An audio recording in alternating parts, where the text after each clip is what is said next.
In this post, we're going to look at the super rich and the meritocratic elite, the two groups that populists and those with populist sympathies find most objectionable.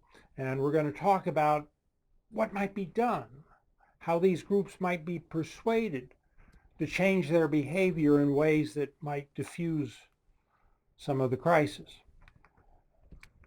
Again, there is more background on this entire series of posts on the website, including a description of massively parallel peacebuilding and the whole series of posts in which we've tried to analyze and identify ways more constructively addressing authoritarian populism. And we've been phrasing all of this in terms of our massively parallel peacebuilding idea. And again, there are a series of posts on that, which breaks the conflict problem up around four major challenges. And we've been talking about all the others so far. And what I want to highlight in this post is actually challenge number 4, where we talk about imagining a future that we'd all like to live in. And this is something that we just don't have at the moment. We had a vision, or some of us had a vision of a relatively homogeneous world in which we'd like to live, where everybody pretty much agrees with us.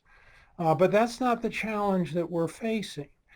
And what I want to try to do is to look at some of the issues that we need to address if we're going to have a vision that really works. And for this post, what I want to do is build on this sort of funny pyramid diagram that I developed in these earlier mapping posts that imagines that we really have a three-way conflict with the progressive, liberal, democratic left on the left and the conservative right on the right. And then at the top there are folks who are less attached to the political differences and more interested in a dominant position in society. At the very top you have these aspiring plutocrats and authoritarians, and their real goal is to do whatever it takes to gain power over the larger society. And the strategy for doing that has involved a lot of divide and conquer politics, and that's the challenge that we're working with. But I don't want to convey the impression that everybody who's super rich is evil, which is pretty popular, and billionaire bashing is great sport. But maybe the first place to start is by imagining what a world would look like in which the very, very rich recognize their privileged position in society and took steps to use that position and associated wealth to advance the common good of everyone. And here, one set of things to think about are strategies for encouraging meaningful philanthropy of the kind that really makes a difference in the lives of a great many people. And here Bill Gates has, I think, to his credit, and Melinda's credit as well, done a pretty exemplary job of figuring out how to actually apply an enormous amount of wealth to the healthcare challenges the world faces. And we could imagine, especially those of us who are connected with folks who are very, very rich, putting together a set of appeals to try to get these guys to do the right thing. And there's another angle that you could take on this, of course, and this also makes a lot of sense. And this is a interesting article written by a guy who at least claims to be a plutocrat, which I assume means he's got at least $1 billion. And he's trying to explain to his fellow very, very rich folks that it's in their enlightened self-interest to address rather than exacerbate some of these big divisions and inequities in society.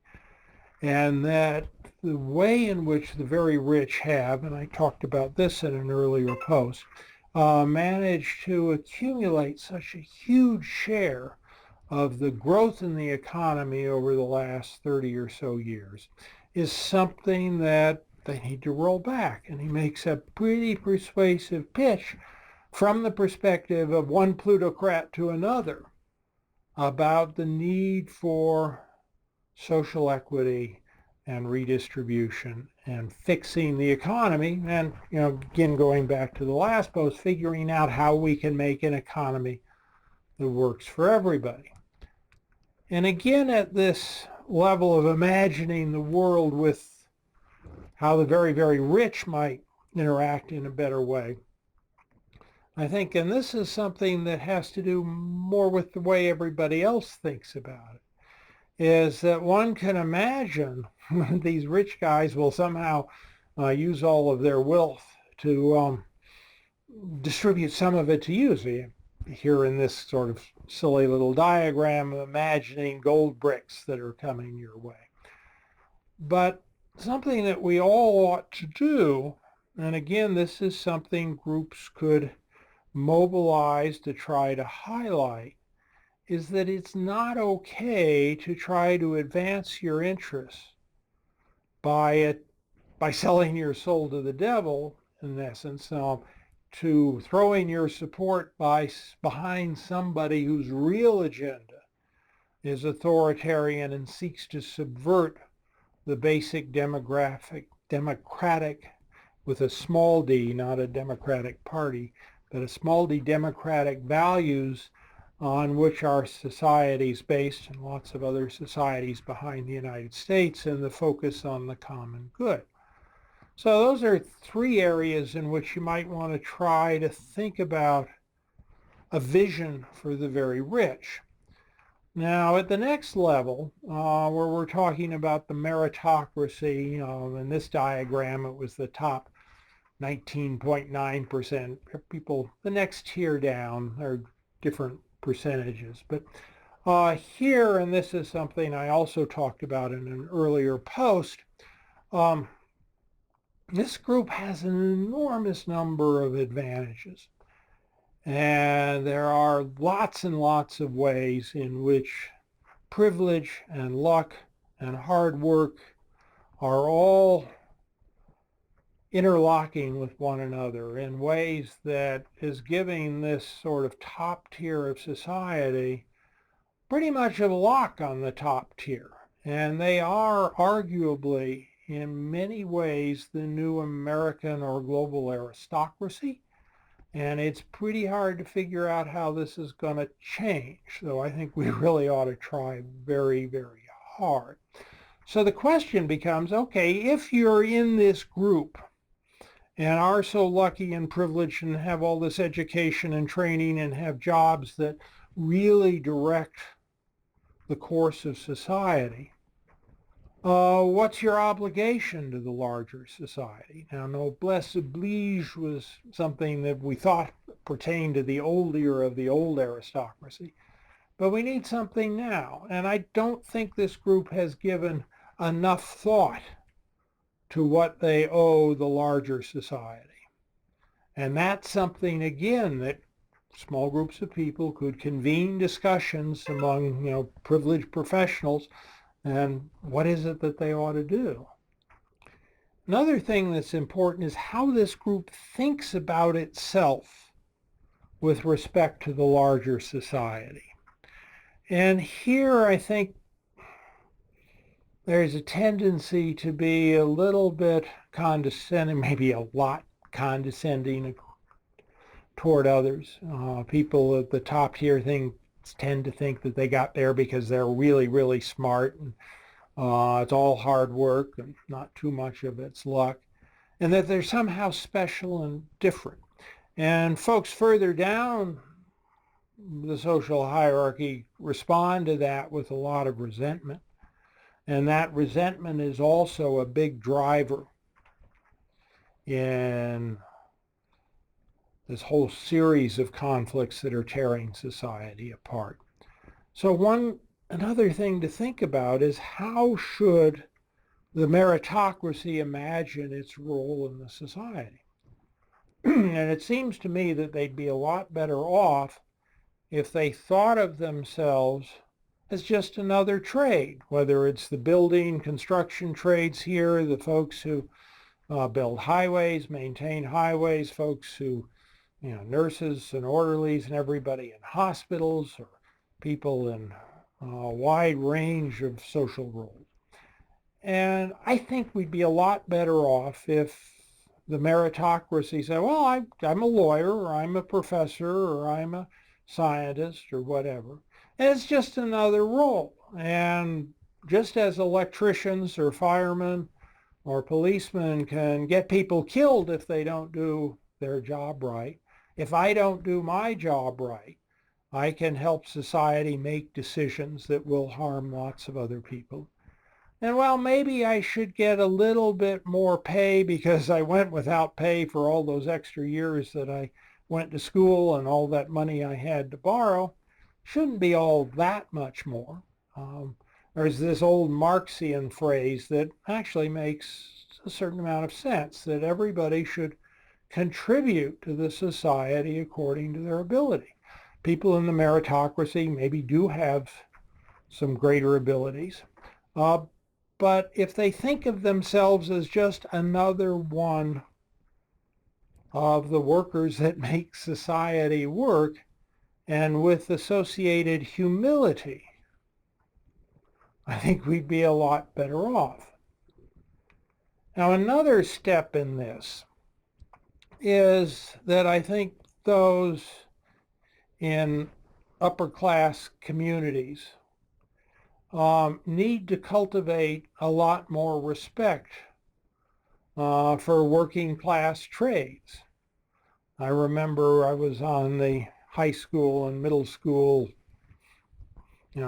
parent advisory boards, and there was all this stuff about self-esteem for students and holding people in esteem. But the thought of anybody from one of the schools in nice high-tech Boulder actually working in a building trade as opposed to being a law doctor or professor or something was a step too far.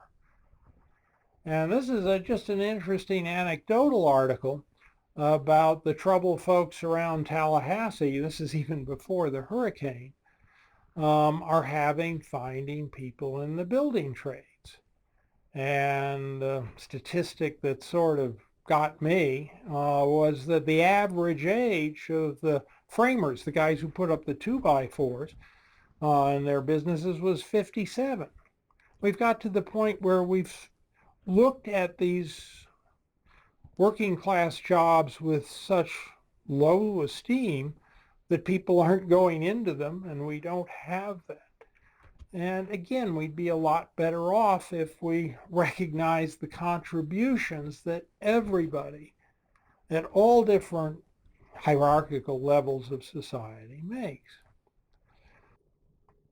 Since Donald Trump was elected president, an awful lot has been written about the way in which he embraces fake facts and the contempt with which he holds the nation's traditional elites, the folks who used to run the country.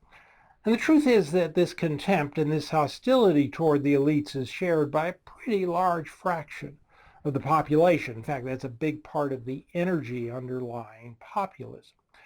Now, in all of the stuff that's been written, there's a lot of complaints that the elites don't get the respect that they deserve, but there's been very little that I've seen in terms of self-questioning on the part of elites over whether or not they're really doing a good job of earning the public's trust. So take this list of some of the big sectors in society. For the financial sector, the elites produced the 2008 crash, which took us over a decade to get past, and we're still not really past it, and increasing inequality, dramatically increasing inequality. The legal sector have produced what seems, at least to an awful lot of folks, like a gigantic array of loopholes for the powerful and stifling regulations for everybody else. Government has produced mostly acrimony and dysfunction. The technology sector, it seems to have turned out privacy violations which are being sold to advertisers who are trying to trick us. higher education is really unaffordable education for a huge section of the or segment of the population, and the research that is produced is often very disconnected and irrelevant to the lives of everyday people. The business sector has produced race to the bottom wages, and the security sector got us the wars in Iraq and Afghanistan, which seem to drag on forever. So I think that one of the keys for rebuilding trust in elites is for elites to start asking hard questions about whether or not they're really earning that trust and how they could do their job of serving the population as a whole more effectively. In the next and final post, we're going to look at strategies for mitigating the conflict between the democratic, left-leaning protected classes and their supporters and sympathizers, and those on the more conservative side, the Republican-leaning, the left behind. We're going to talk about how these groups might realize that they actually have a lot of common interests.